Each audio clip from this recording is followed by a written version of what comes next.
मुजफ्फरनगर में honey trap का एक मामला सामने आया है। पुलिस ने साजिश रचने वाले 3 आरोपियों को गिरफ्तार किया है, जिनमें सुहाना उर्फ सना, उसके पति शौकीन और एक अन्य आरोपी शामिल हैं। यह साजिश गौकशी के मामले में जेल गए असलम ने रची थी।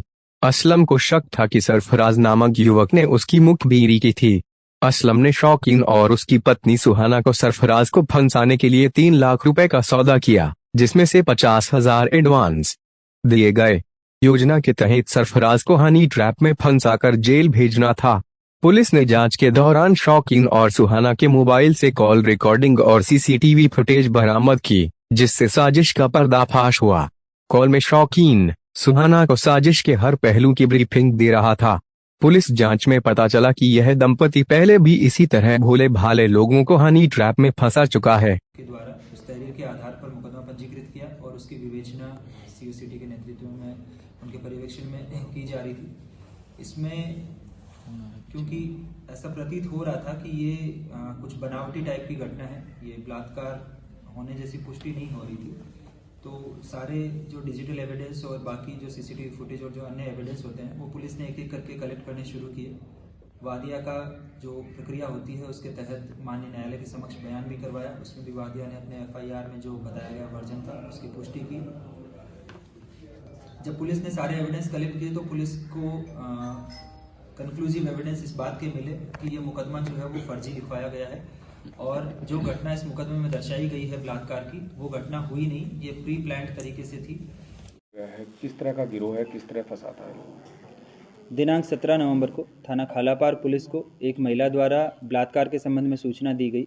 पुलिस ने वादिया मुकदमा से बात की और निरीक्षण घटनास्थल किया। इसके बाद जो वादिया द्वारा तहरीर दी गई उस तहरीर के आधार पर थाना खालापार पे सुसंगत धाराओं में मुकदमा पंजीकृत किया गया। जो बलात्कार की नई धारा है उसके तहत मुकदमा पंजीकृत किया गया। इसके उपरांत पुलिस ने जब वादिया से बात की, जो उसके द्वारा नैरेटिव बताया गया, जो वर्जन बताया गया, उस नैरेटिव को वेरीफाई करने के लिए जब एविडेंस कलेक्ट करना शुरू किए तो पुलिस को इसमें डाउट हुआ कि ये घटनाक्रम जो बताया जा रहा है वैसा ना होके और इसमें कुछ और सच्चाई है।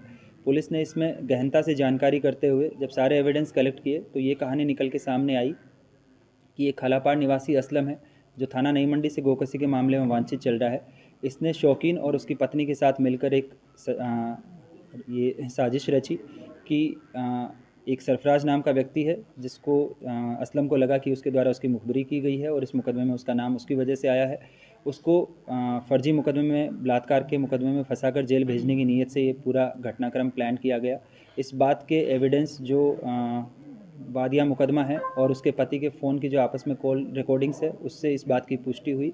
पुलिस ने इनको साइंटिफिक तरीके से अपने कब्जे में लेते हुए विवेचना के तौर पर इसको एज ए एविडेंस कंक्लूड किया है।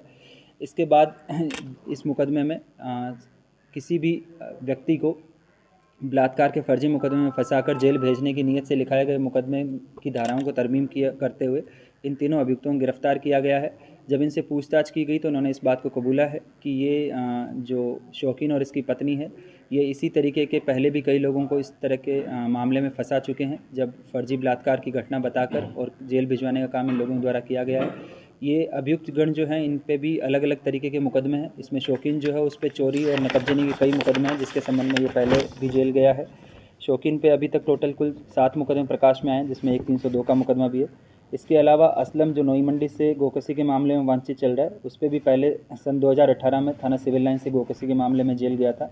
उसकी पत्नी जो है ये पहली बार किसी मुकदमे में पकड़ी गई है।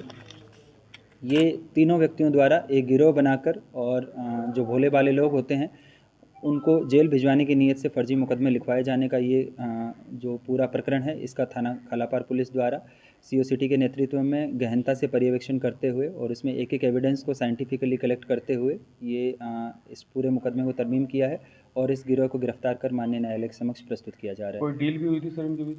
इसमें असलम द्वारा बताया गया है कि अगर इनका पूरा प्लान सक्सेसफुल हो जाता तो इसके एवज में इनको 3 लाख रुपए दिए जाने थे, जिसके संबंध में कुछ पेशगी के तौर पे इनको रकम दी गई। इसके अलावा जो महिला है इसके पास में 3 अलग अलग नाम से आधार कार्ड बरामद हुए हैं। ये इसके द्वारा बताया गया कि जब इसको किसी व्यक्ति को फंसाना होता है तो ये अपनी सही पहचान न बताकर अपना आधार कार्ड दिखाती है जो इसने फर्जी तरीके से बनवा रखे, उसके संबंध में भी सुसंगत धाराएँ तरमीम की गई है।